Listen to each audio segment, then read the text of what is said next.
Հարգելի լրատվամիջոցներ, ամփոփիչ խոսք որպես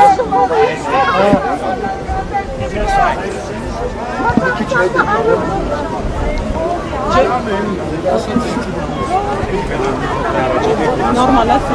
հարգելի նաև ամփոփելով հիմա այստեղ քաղաքացիները ինչ պիտի անեն, որովհետև ձեր կոչումը շատ է Հարգելիներս, հիմա ունենք հետևյալ իրավիճակը, այսօր կենտրոնական ընտրական հանձնաժողովը ամփոփում էր ընտրությունների արդյունքները հունիսի 7-ի ազգային ժողովի հերթական ընտրությունների։ Նախնական ամփոփման հետ կապված կան մի շարք խնդիրներ, այդ թվում թվային անհամապատասխանություններ, ինչը հաստատել էր ինքը կենտրոնական ընտրական հանձնաժողովը, այսօր բացի արդյունքների ամփոփումից արտահերթ իրավիճակ էր, որովհետև եւս 3 հարցեր քննվում, նախ առաջինը 3 ընտրատեղամասերում, տեղամասային կենտրոններում կենտրոնական ընտրական հանձնաժողովի եւ ընտրատարածքային ընտրական հանձնաժողովի կողմից անվավերության որոշումներ են կայացվել։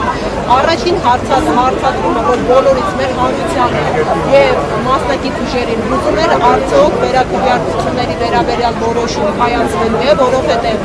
ինչպես նախապես հայտարարեց ամփոփեց արդյունքները կենտրոնական ընտրական հանձնաժողովը,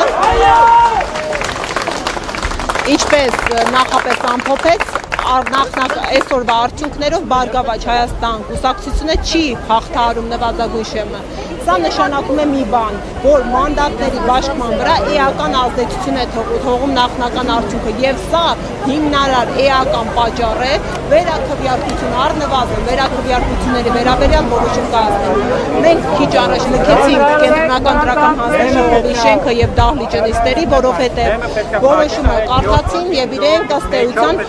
չեն գտնում էական պատճառներ վերաքվեարկություններ անցկացնելու համար։ Սա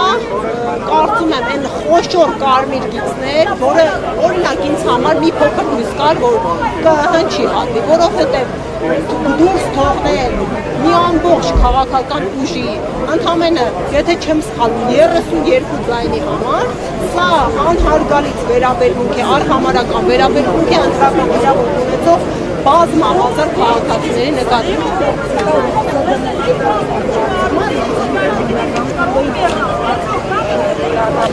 Հարգելիս, ընդհանրապես վստահություն չկա, բայց այնուամենայնիվ մենք հայտարարել ենք, որ մենք մեզ կաշկանդում ենք իրավական գործիքակազմերում։ Ունենք այն ինչ ունենք, ցավոք սրտի։ Ես լիահույս եմ, մենք ինքներս կնախաձեռնենք բոլոր մեխանիզմները ամբողջ աշխարհին մատչելի դարձնելը, որովհետև իրավիճակը փոխվեց։ Հաստատի 3 ընտրատեղամասերի արդյունքները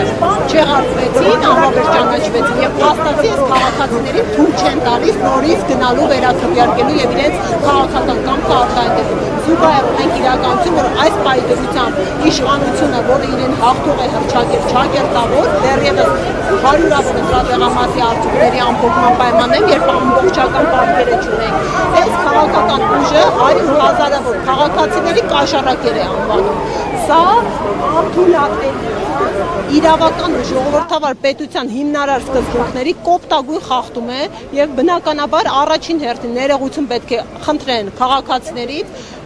երկրորդը պետք է իրենք հաշվի նստեն այլակարծության հետ եւ երրորդը մենք միջև վերջ պայքար ենք մղելու մեր քաղաքացիների կամքի արտահայտության եւ մեր քաղաքացիների քվեները տեղ հասցնելու ուղղությամբ։ Իսկ խախտումները արդեն բազմիցս ներկայացրել ենք, մեծածավալ են, էական են ու բազմաբովանդակ են։ Շնորհակալ եմ շատ։ ՍԴ-ի հետ կապված բաղն է։ Մենք գործընթաց եւ նաեւ տեսեք, ՍԴ-ի, գործողությունների հետ կապված է։ Այո։ Այդ ՍԴ-ի այլ Մենք հիմա մեր հաջորդ փուլը, ինչպես հայտարարեց պարոն Վարդեվանյանը, քաղաքական ուժերը կոնսոլիդացված հայտարարություն են տարածում, որ սա անթույլատրելի եւ անընդունելի վարքագիծ է եւ իրավական գործընթաց։ Հաջորդ գործընթացը, որը անելիք ունենք, դա սահմանադրական դատարան դիմում ներկայացնելը 5-րդ օրն է քննելու, այո, մենք հնարավորինս հրատապ կներկայացնենք արդեն սահմանադրական դատարան դիմումներ։ Իսկ դիմում եք կոնկրետես 3 ընտրատեղամասերի հարցով, թե ամբողջ Սահմանադրական դատան այն իրավասու մարմինն է, որ ամբողջությամբ է արդյունքներին անդրադարձ կատարում եւ մի շարք որոշումներ իրավունք ունի կայացնելու։ Մենք ինչպես այսօր բացի այն, որ այսօր ԿՀ-ն արդյունքներ էր ամփոփում, կոնկրետ մեր քաղաքական ուժը Ուժեղ Հայաստանը դիմում էր ներկայացրել ընդհանուր ընտրության արդյունքները անվավեր ճանաչելու հիմքով։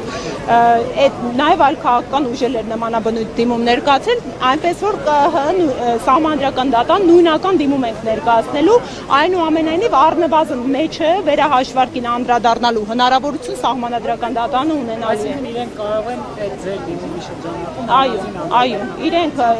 ունեն այդ իրավական գործիքակազմը, որ եթե անգամ չբավարարեն ընդհանուր առմամբ արդյունքները անվավեր ճանաչելու դիմումը, գոնե վերահաշվարկի վերաբերյալ որոշում կայացնեն։ Շնորհակալ եմ շատ։ Տիգրան, ավելելու բան ունեք։